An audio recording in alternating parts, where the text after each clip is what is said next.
Hello, everyone, and welcome back to Let the Rest Burn. Today, I'm here with Bevin Farrand, who is the host of the podcast called All the Damn Things and the founder of the Take the Damn Chance movement. I cannot wait to dig in with you, Bevin. Your story is one for the books, and I would love for you to introduce yourself, tell my listeners why you say damn all the time. And what is your podcast about? What's the movement about? Let's just kind of dive into who you are. Yeah, that's always the first thing I have to tell people. I say the word damn a lot, but it does mean something, I promise. I'm not just a little bit sweary. So yeah, I founded this movement, Take the Damn Chance, after going through some of the most difficult experiences of my life and then also looking back at them. So in 2019, just 6 days after my 40th birthday, my husband passed away in the middle of the night. So we had just returned from this whirlwind trip to France for my birthday. It was the day after Thanksgiving, and he just didn't wake up. He had undiagnosed heart disease. We had no idea that this was coming. And we had two young children at the time. My daughter was 2.5 and my son was 10 months old. And all of a sudden I was thrust into this role of solo parent of two, sole financial provider. I had a brand new business because didn't mention that I had just been laid off 6 months prior for the third time in under 10 years. Oh, wow. And so I was dealing with all of this without the love of my life and my best friend and my biggest cheerleader at my side. And I made this post on social media talking about the trip we'd been on, talking about losing Mark. And at the end of it, I said, whenever you're faced with a choice, just take the damn trip. Ooh, and people really resonated with that. I got so many messages from people saying, I was going to say no to this trip with my friends, but now I'm going to go. Or we took this trip with my parents right before they passed away and it meant the world to us. And I changed it over time because it really isn't about trips. Like people thought I was a vacation planner. We're like, we're going on a cruise. So I changed it to take the damn chance because we take the chance on that dream that's in our heart, the one that we keep pushing to the side. We take the chance on ourselves. And so the word damn became this framework that everything that I do is based around. I had a mastermind called Grow the Damn Business. I have founded this method called the Do the Damn Thing method. And so it stands for decide and declare, attend your own party, moments, not minutes, and now is the time. And when you apply these 4 mindsets to your life in any area, it makes incredible things possible. And that's really where we talk on my podcast. We talk about all the damn things, all those moments in life that make us go, damn. Yes. And and a lot of times, because I work with a lot of women who've been through what I call deeply challenging experiences, and they are self-described, self-assessed, but it is the moments that make us stop in our tracks and say, damn, that was hard. And that's my barometer for, okay, things are gonna get interesting here. Oh, I love how you have created meaning out of trauma. I think, as a trauma therapist and coach, it's something I see happen more often than people think. And when you fully surrender to what has happened and that moment of like, well, shit. Right? Like, that's one word I use. Yeah, exactly. We cuss on this podcast. That's all right. I mean, there's a lot of words I've used for those moments. Yes. There's no way I can't say fuck and talk about that, right? Like, it just doesn't work. Yeah. So but I think like everybody asks, they say, how do I hold space for trauma all the time, right? How do I do the trauma therapist thing? And it's because when people reach this moment, it's actually the most beautiful, vulnerable, fucked up place you could imagine, but you get very real with yourself. Yeah. You get very raw. You get very honest. And what happens after, in time, let's say in time, is just such a beautiful unfolding and blossoming of someone's pure essence. And I wish it didn't take trauma for people to do that, but this is the human experience we're in. And suffering is part of it. And so being able to take these moments and allow the blossoming to to occur is part of how we actually navigate the human experience with grace and tenderness and love and joy, along with all of the hard stuff alongside it. Absolutely. I mean, I like to be very clear with people. I didn't pop up the next morning and say, I'm going to create a movement. Right, exactly. It was about a year and a half after Mark passed away, which still feels really, really fast. I mean, I'm not ignorant of that fact. But it really wasn't unfolding. It wasn't something that I thought I need to create this movement. It was really looking at the hard things that I've been through, not just losing Mark, but I went through years of fertility treatments to have our kiddos. I lost my home in a house fire. I lost my dad to cancer, all of these things. And then I had to look too at the most amazing things that I've created, like having our kiddos, even after going through IVF and miscarriage, and building my business. After I got laid off, I built that business up to $300,000 in 18 months, even grieving the loss of my husband, even in the middle of a pandemic. Yeah, I was going to say 2020 was around the corner. Right. So. No, it was. Yeah. And I also chose to go after what I call my biggest, boldest dream to date, which is that when Mark passed away, we were 60 days away from starting our next round of IVF. And so in 2020, I made the decision to move forward with that IVF. And 20 months after Mark passed away, I gave birth to our third child, which was a huge dream of mine. And so that is, to me, it's like, how do we navigate these really difficult situations? You said with grace, I say grace and creativity. Ooh, love that. And go after and bring to life our biggest dreams. And that is, to me, the crux of the DAM framework. Yes, it is. And so it's like, I want to ask you the question, but at the same time, I'm kind of like, so I'm going to frame it differently for you, Bevin. And I'm going to challenge you here a little bit. I mean, okay. I was like, I'm ready. I'm ready to answer, but no, frame it differently. Are you ready for challenge? Never. No way. No, can't do it. So you've had a lot of external things happen, right? That you have had to burn down. You've had literally and figuratively, right? So internally, when faced with the life ahead and these big, bold dreams you had and the things you wanted to create and the person that is sitting before me today, what did you have to burn internally in order for you to be able to step fully in to the woman that you are today? So much, and it's a continual process. And I think that's something we have to remember is it's not just, I'm going to burn this one thing and then everything's going to be so easy. Because when we do that, I mean, even externally, right? We burn something to the ground. Well, something else is going to pop up. And over time, every time. I mean, there's every damn time. Every day. You will be surprised how often you will start saying the word damn now. But something pops up there, and over time, we might start outgrowing that, and we have to burn it down again. Yeah. And so I see that all the time. With the work that I do, a lot of times we feel like someone else lit the match to burn something down. It's not my fault that my husband died. Right. That burned down real fast. I also was not home when my house burned down, so it's not my fault that happened either. But Truth. So we feel this, well, somebody else externally pushed my life somewhere I don't want it to go. And that can feel really, really tempting to shift into a victim mentality.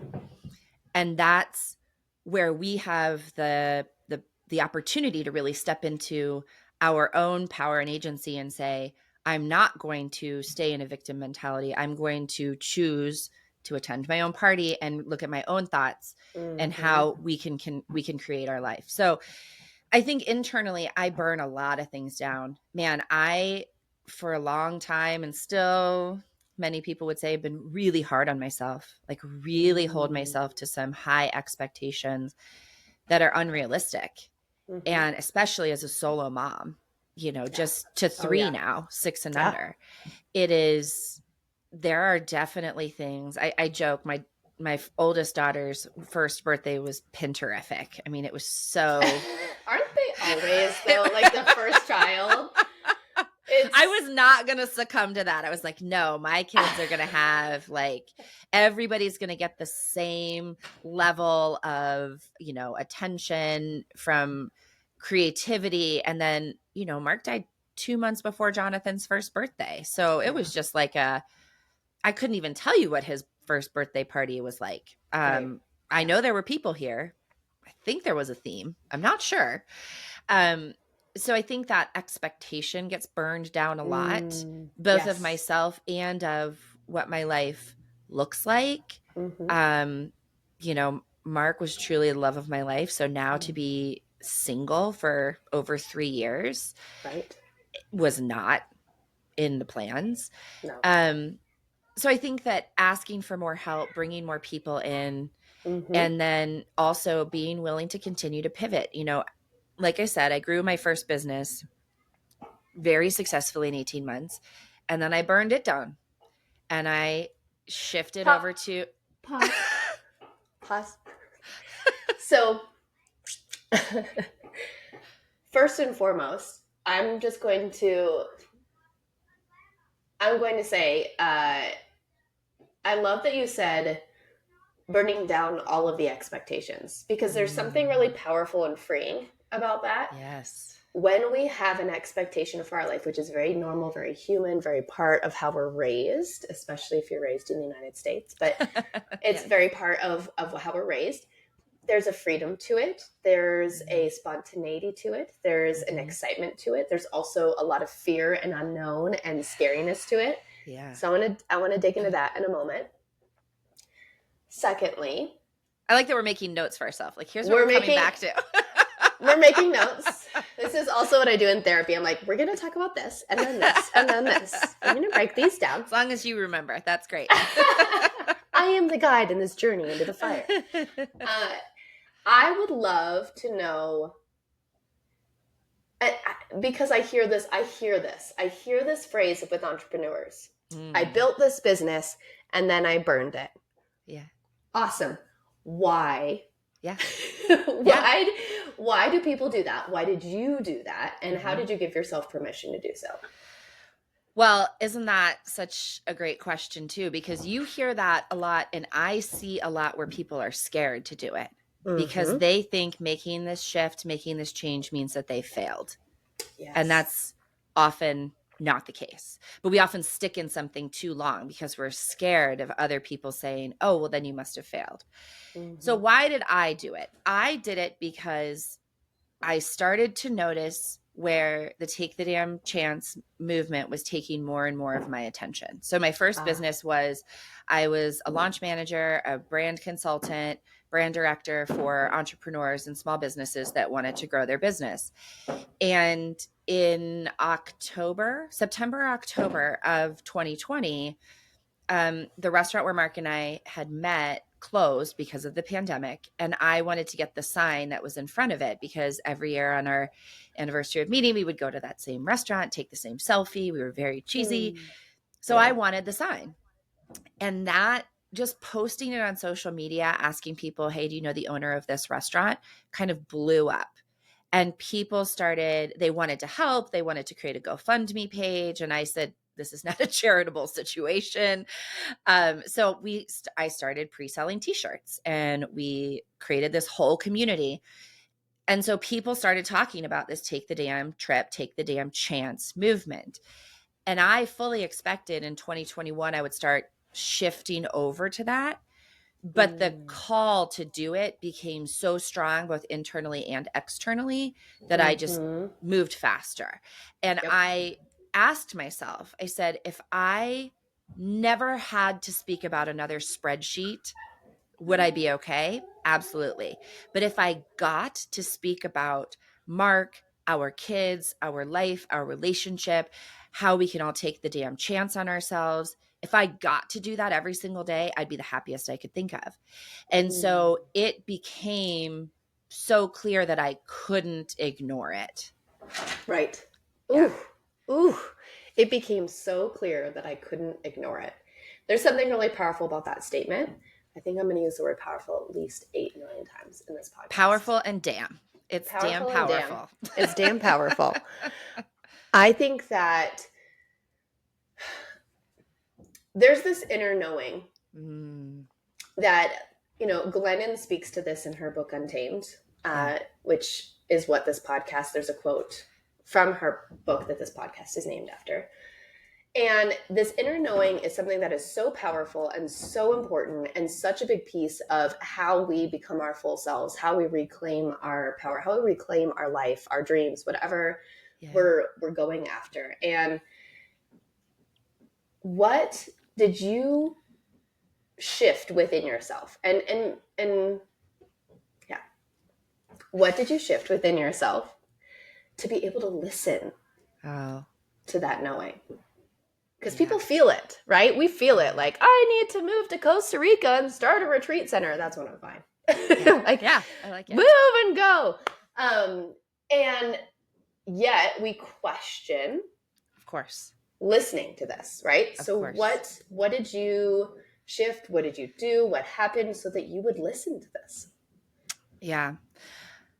So the very first part of the DAM framework is creating what I call your DAM manifesto.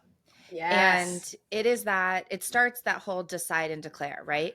Yes. We have to decide what is our top priority for now, not forever, but what is our top priority for now? For now. You can change. You can grow and change, Bevin? You can tweak or pivot. It's up to you. You can make small tweaks or you can totally pivot. It's amazing. The best advice I ever got from my dad when I was 13 was very much around this about you're going to make the best decision you can with the information you have at hand. And if you make a different decision in 6 months or even 6 days, it's not because this decision is wrong.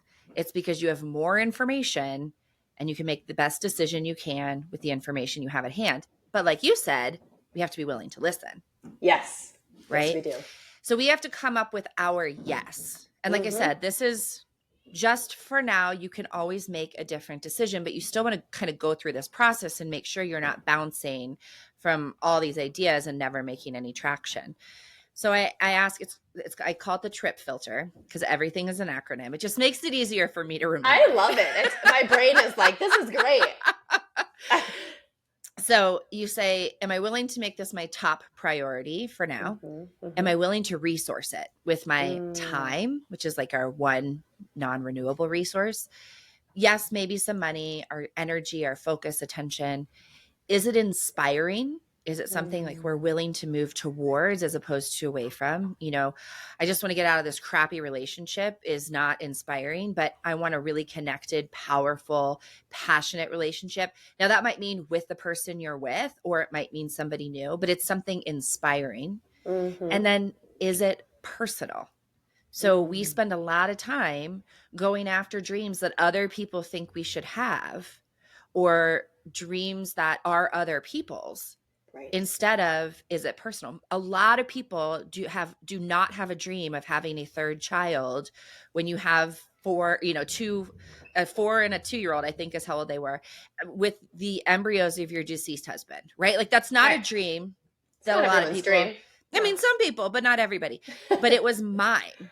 Right. Yeah. And so when you get really clear on that, then the people who are doubting, it doesn't matter so much. You're not looking for their permission to go after those dreams because you're really clear about your yes. And then with the DAM manifesto, we pair that with what I call your 6-dimensional why, so that we're not just hanging it on one flimsy little why, I want to make more money, but I'm not making money, so maybe I'll give it up. And that's how we create your DAM manifesto, which becomes the touchstone for you when things get hard, because just knowing what you want to do doesn't mean that things are going to be easy. So that's how it's that inner knowing of, okay, so I'm going to go through that. I'm going to get really, really clear. And then that becomes the touchstone. And then as other things start to kind of pop up in that shiny object syndrome, we just go back and we say, okay, is this in service of my DAM manifesto or not? No. Okay, then it's a no for now. And if it keeps kind of showing up and making you think, oh, maybe, then you kind of go through that process again and say, okay, am I willing to make this new thing my top priority? Am I willing to resource it?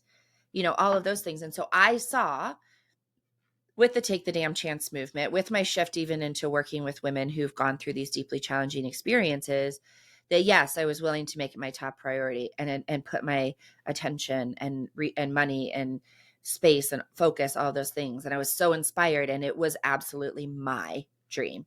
So those are the things that I asked myself to move in that direction.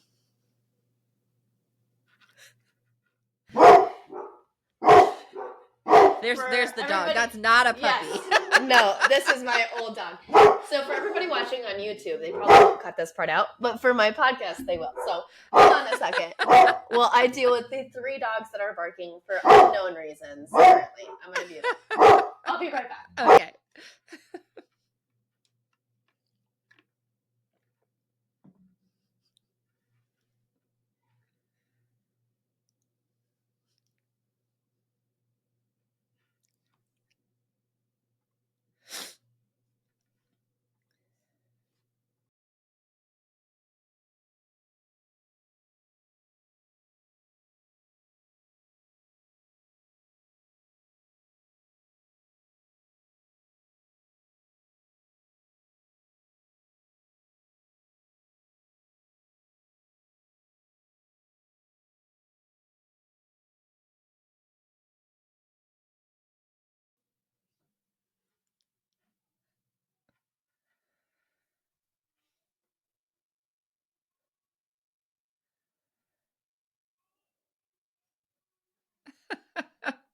You are still muted.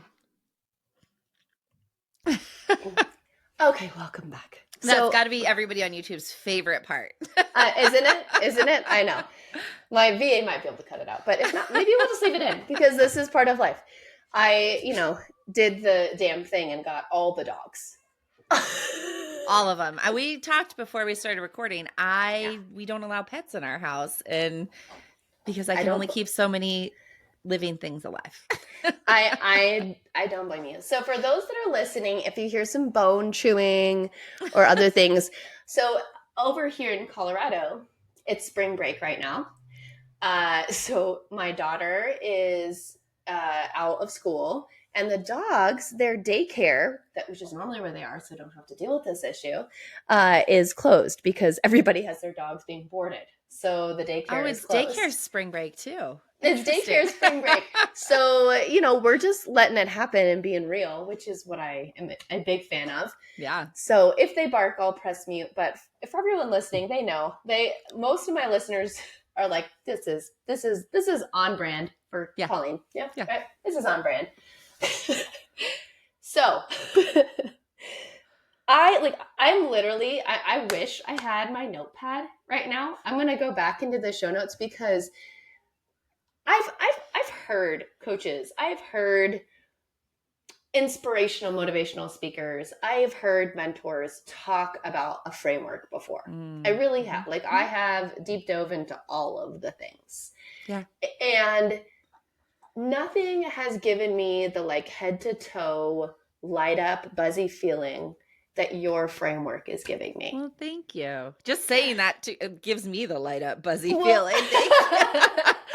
There's something, I'm telling you, when it's not based on bullshit, which I'm being a little feisty with that statement. That's all right. I like it. But it's true. Some frameworks are based on bullshit.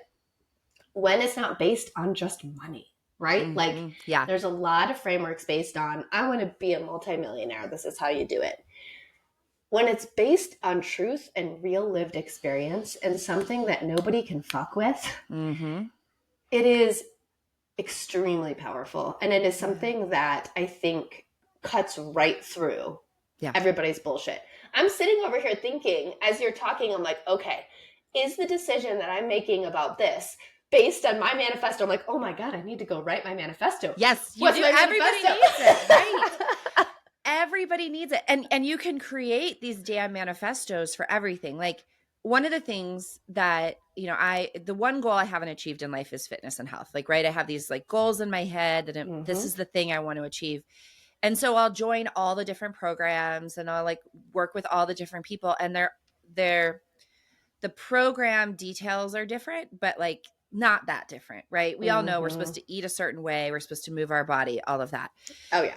Where I've had the most success is when I created a damn manifesto for my physical health, because what we do, right, this is a perfect example, is that we go after health and fitness, and we have one why, right?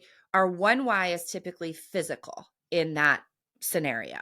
But that's why we still flesh out a 6-dimensional why, because it's not, so the 6 different areas that are always impacted by our biggest goals are financial, emotional, mental, physical, social, and spiritual. And so in business, a lot of times we're hanging our dreams on financial and often physical, right? We want to make more money and we want location freedom. With health, a lot of times we're hanging it on physical. We want to look better. We want to feel better. Sometimes we're hanging it on emotional, of like, I just don't feel confident, or social, right? But fleshing it out totally in all 6 areas for me looked like, financially, I want to stop spending money on all these like programs and people, and I want to like stop spending money on clothes I'm never going to wear, right? Like financially, it made a difference. Emotionally, I wanted to feel proud. I wanted to feel confident. I wanted to feel like happy with all of these things. Mentally, this is actually, for me, when I have success in health journeys, it's the mental part. I want to know that whatever I set my mind to, I can accomplish. Physically, we know, right? We want to feel better. We want to look better. Socially, we want to be able to be out in the world, not feel that obsessed about how we're looking, how we don't look. And then spiritually, because it's not about religion, it's like we want our body to kind of align with all of the different areas. That is a hell of a lot more compelling than just, I want to fit into that dress. And so that's why it's so important to do that part. And it's the part that people are missing, because they're like, do it. What's your why? Start with why, but they're never going far enough in it. And so then you take that and you craft your damn manifesto, and you start building out layered declarations of support, not permission, support. Yes. And that's, just like the beginning of the do the damn thing method. And then you walk through like attending your own party, and what does it mean to compare yourself to where you've been and where you want to go, as opposed to all the other people around you. And then moments, not minutes. And then now is the time, is, to me, that really got brought into such sharp relief when Mark passed away, because it was very much, we are not promised tomorrow, and all the cliches of that, but it was so true. But to me, it's not about living scared. It's about living fully. And so starting now, because there's never going to be a perfect day. Correct. Yes. Ooh, I gotta like literally. Have you been on stage? Because you need to be. That is one of the things I love the most, is giving my keynote, which is called Take the Damn Chance. But it really, I call what you're talking about your damn barometer, right? And so when we have those moments that, like I said at the start, make us say, damn, that was hard. Or if it's like, damn, that's amazing. Like we lean into that, or just that full body, like, damn, you just pause and take notice of what's going on.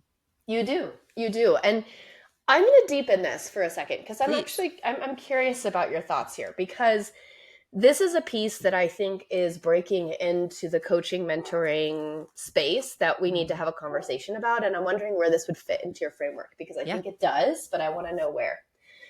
So when we're talking about making these shifts, and we're talking about the manifesto and all of these incredible components you're walking people through, which I think is so amazing. And I want all the notes. Your show notes are going to be like a novel. I'm pulling out my journal. I'm like, okay, yes, this is the next step. Okay. Because anybody that knows me knows that I have lots of very exciting ideas that I love to pursue. I'm so inspired all the time. So what am I going to follow through on is the question. So our nervous system plays a role here. Yeah. And I think something that I have noticed for people that have had extremely challenging moments, or what I would consider big T trauma. Okay, so these are things that shock your whole system. Your nervous system tends to listen to you in a different way. Hmm. And oftentimes when I talk about the nervous system, what I'm saying is our hindbrain, the back part of our brain that is geared towards survival, that is primed for, if there's a cheetah, shut everything down and run for the hills. Yep. Right? Yeah. And so this is a piece that I think can get in the way if it's not addressed. And so when it comes to dealing with your nervous system's maybe misunderstanding of where you want to head, because it initiates a freeze response or a flight response when you want to get on stage and deliver that keynote address or whatever it might be. Where does that fit in the framework when it comes to being able to address, shift, process, clear that out? So it kind of fits between the D and the A, but the attend your own party is very much, like I said, it's about comparing ourselves only to ourselves, but it's also about staying present in the moment. So we are creating our experience through our thinking. So what you just talked about, I used a tiger, you used a cheetah, right? I'm like, there's either a tiger in the room or there's not. And that is fear. Because fear is a very useful emotion. It is telling us that there is danger and we need to take action. What often trips us up more than fear is anxiety. And that is where we're up in our thoughts. And we're thinking, what if a tiger were to be in the room? Yeah. So, we're talking about getting on stage. It's like, well, what if there was a tiger in the room while I was on stage? What would I do? Where would I go? And what I teach, it's called the PAD method. Again, I have like acronyms out the wazoo. It's really so like you listening can remember it, and I, as on podcasts, can be like, what are the 3 steps? It spells PAD. But so it is pause and get present, acknowledge and do. So in that, right, we pause and get present back in our body. You mentioned Glennon Doyle earlier. I first heard this on her podcast, but shifting from the what if to the what is. And so the best way I found to do that is to just literally get back in touch with your body. So like I will like run my fingers over my palms or my hands along my legs. I will notice what's going on in the room. I have a meditation around this called Just One Damn Minute, because of course it has the word damn in it.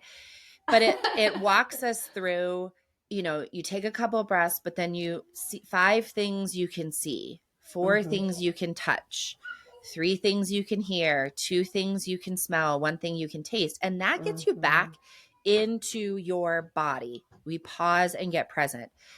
Then we acknowledge how we're feeling. We're just naming it. We're not judging it. We're not trying to change it. Nothing. We're just saying, I am terrified. I am drowning in anxiety. I am overwhelmed, whatever that is. And then we do something. And if it is something where you can take action towards your goal or towards what you're scared about, you do that. But if not, you just do something to change your body state, right? So you get up and have a dance party, you take a shower, you go for a walk.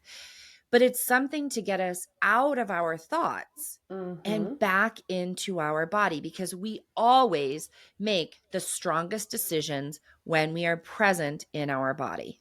Ooh. First of all, I love the 5, 4, 3, 2, 1 method. It's something I think everybody should have. It really helps with any level of awareness, especially if you're building towards a panic attack. So I think it's such a powerful tool.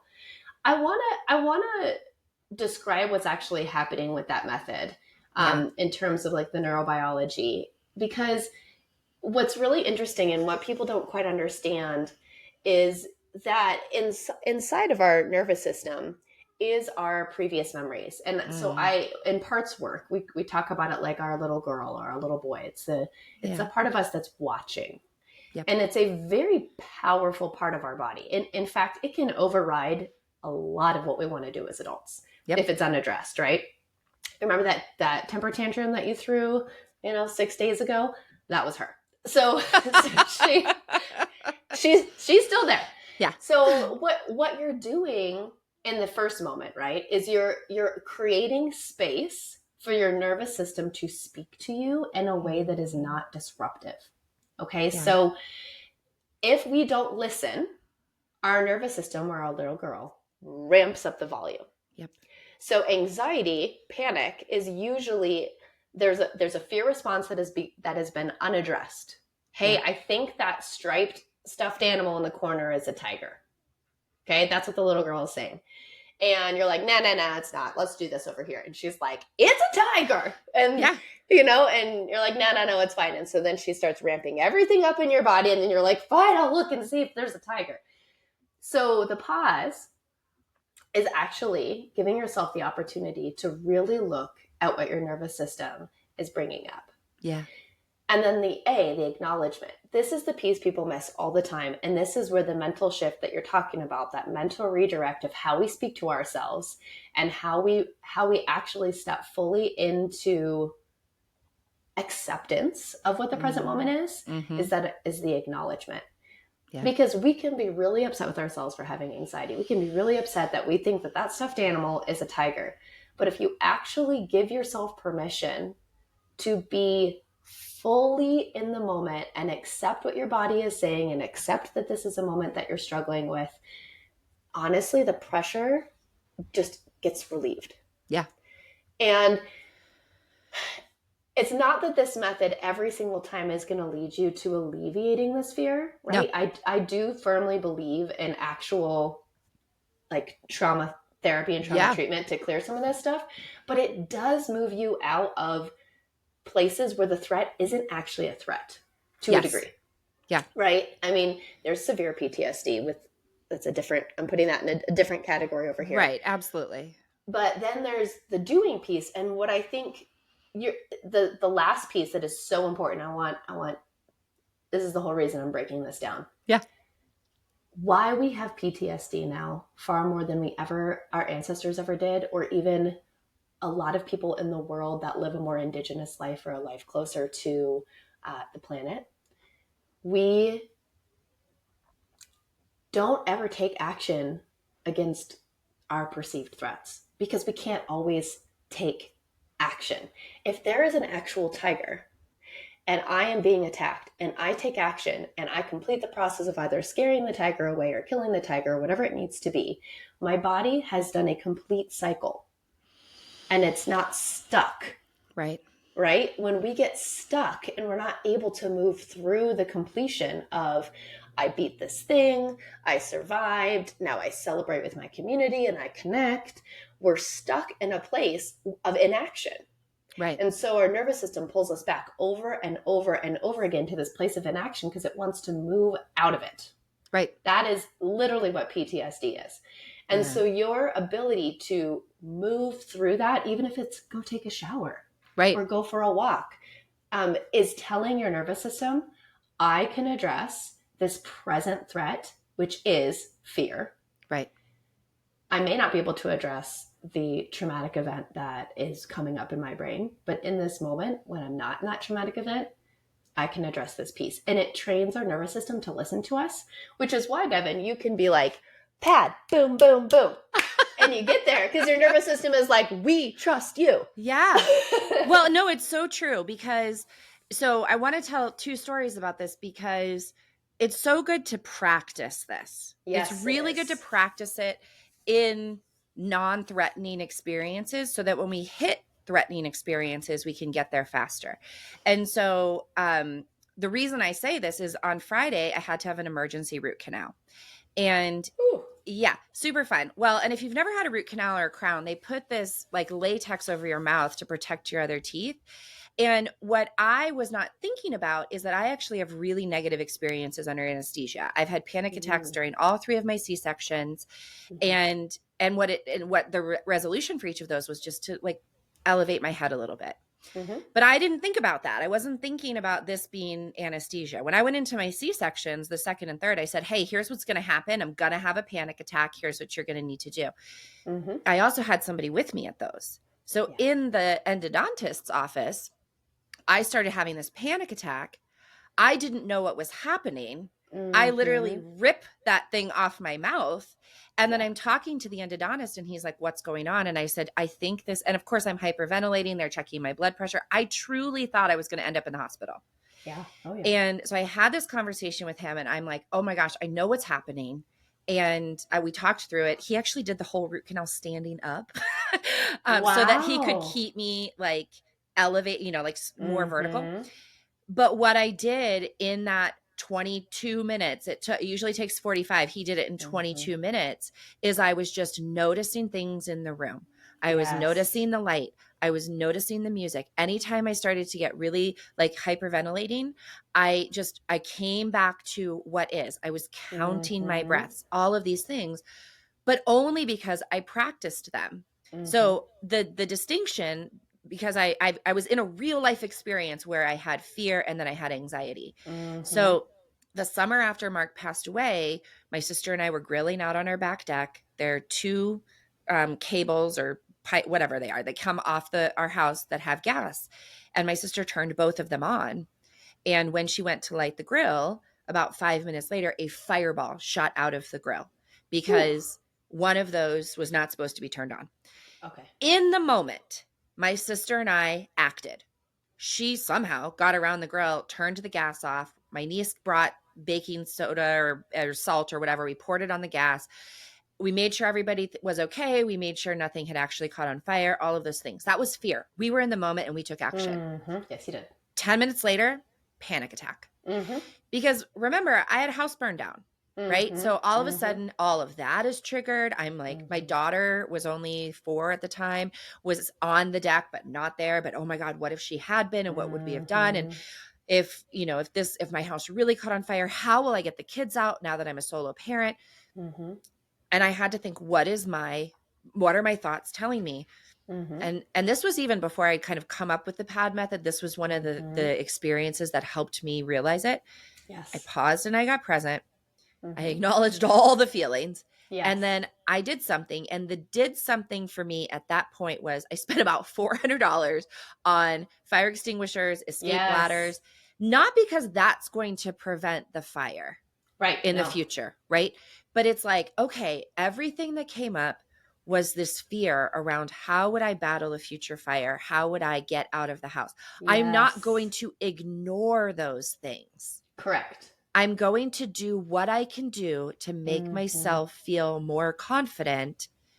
And that helped alleviate that. And now anytime that like trips up, I actually don't have PTSD about my fire, even though it was a 6-alarm fire that burned my house down and I watched it from an alley.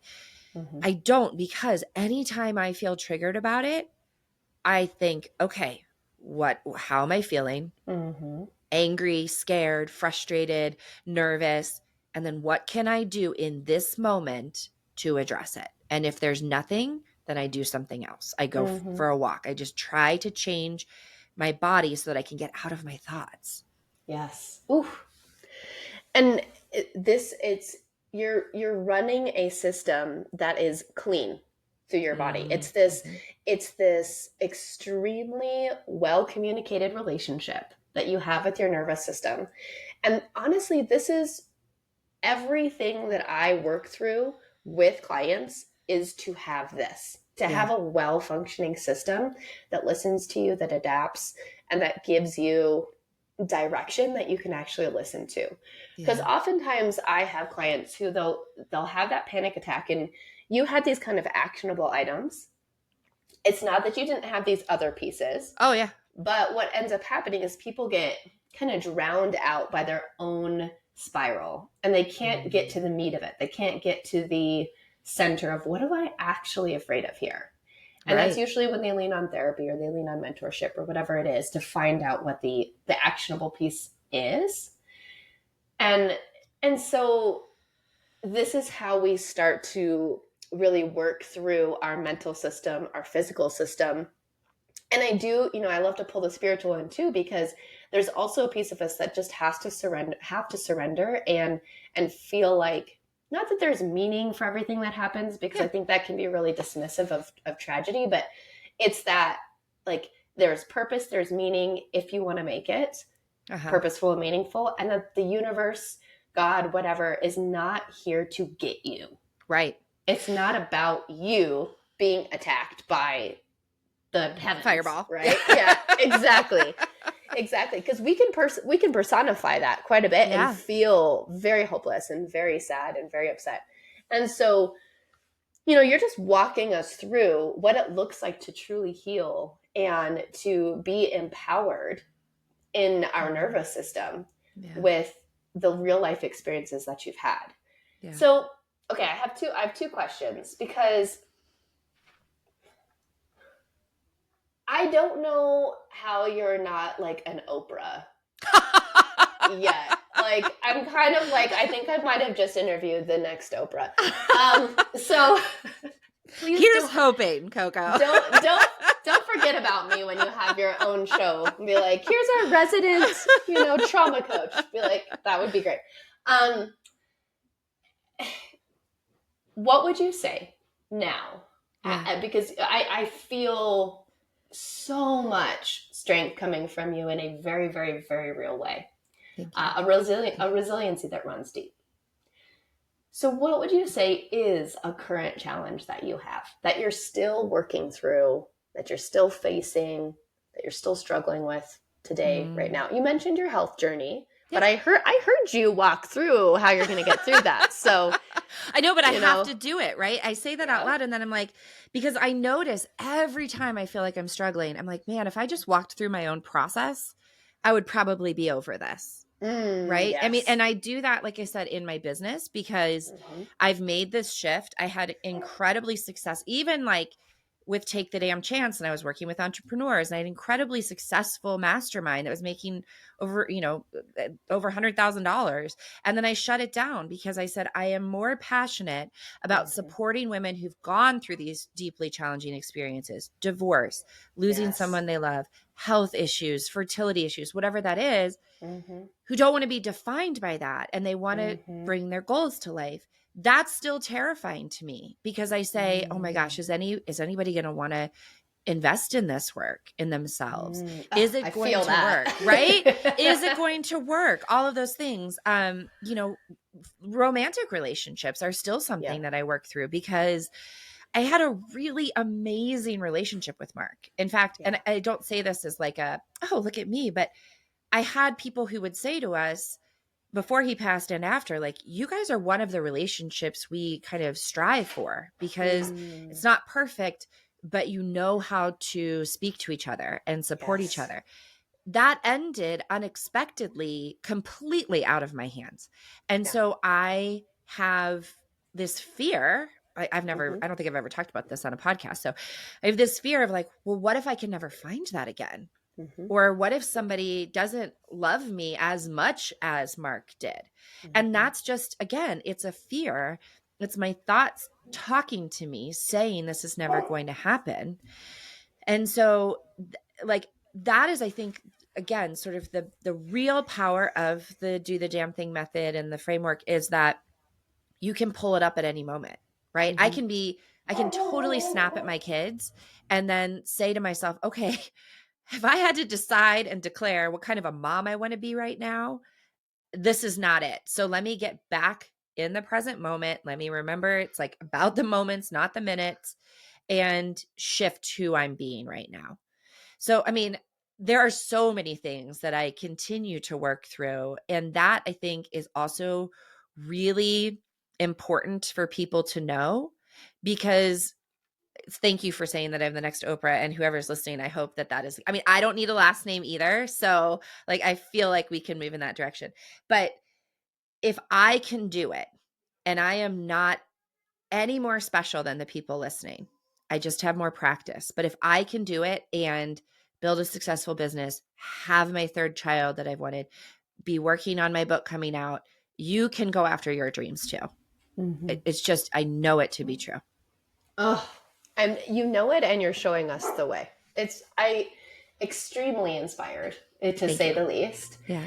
And I do think the fear of the what if and the unknown, and can this be as good as what I've had, or can it live up to the expectation that really you should hold for your relationship? Yeah, of course. I love that you said it, and I appreciate you opening that door here, because I do think that you can conquer these challenges. You can move through insurmountable odds but there's always going to be something that you're currently wrestling with. Yeah. And if there isn't anything you're currently wrestling with, we need to have a conversation. Because, you know, like we all can get very comfortable in the lack of risk of life. But I do think moving towards growth is part of what makes our human lives extremely well lived. Yeah. And that is that next mountain, we'll say, that you are currently walking on. And I can't wait to see who that man is, honestly. Right? Like, he's going to be incredible. You and me both. Yeah. I mean, I know it's possible because it has happened for others. But I also think that, like, the testament of what it looks like as you hold yourself in the space of the what if and the unknown, the void, the yuck is what I call it. Yeah. I should make that an acronym, what the yuck actually is. I'll work on it. I'll think in my head. Yeah, you should message me, be like, it's going to be this. Because I use that a lot. Like when you're in the yuck where you don't have the action yet, but you're like just in it. You're just there. Yeah. And holding that space for that person while you sit in that space of the unknown. Yeah. I would love for you to tell all of my listeners here where they can find you, what you're currently promoting and offering, because I'm pretty sure they're all going to race over to where you are and try and sign up. So what is it that you're currently offering? What are you doing? Walk us through how we can find you. Well, definitely come check out the podcast, All the Damn Things, because this is exactly what I talk about, different ways that we can look at the framework, different ways it's showing up in my life, the way it's showing up in my guests' lives. And then you can always go to 3keysmasterclass.com. And that is where I have it's a free training. It's the 3 keys to taking back control of your life and achieving your goals, even after going through a deeply challenging experience. And like I said, it's a free training, and it really starts to introduce you to the do the damn thing method and how when we have clarity and we have action, that's where really amazing things happen. Those are the 2 best ways to connect with me. From the podcast, you'll hear all the other ways, but Oh, okay. I love it. I love it. This cannot be the last time we talk. I'll be back anytime you want me. I absolutely loved having a conversation with you, Bevin. It has been an honor to have you on. Thank you so much for sharing your wisdom, sharing all of your methods and acronyms, because we need them all. I'm going to write them all down in my journal and spend the next 4 hours deep diving on my life. Does this go in my manifesto? Bagel or toast? I'm going to come back and decide. Like, Colleen, just eat some fucking bread. Whatever it is, just eat it. I love that you said bagel or toast, because I was waiting for you to be like, bagel or apple. You're like, no, which type of bread? Because I'm with you. I'm like, which type of bread am I going to have? Right? I know. It's really like, this is the daily challenge of a creative, right? Thank you so much for being on. And for anybody who is listening, I appreciate your time and stepping into it with us. Have a wonderful rest of your day and continue to let the rest burn and step into your full self.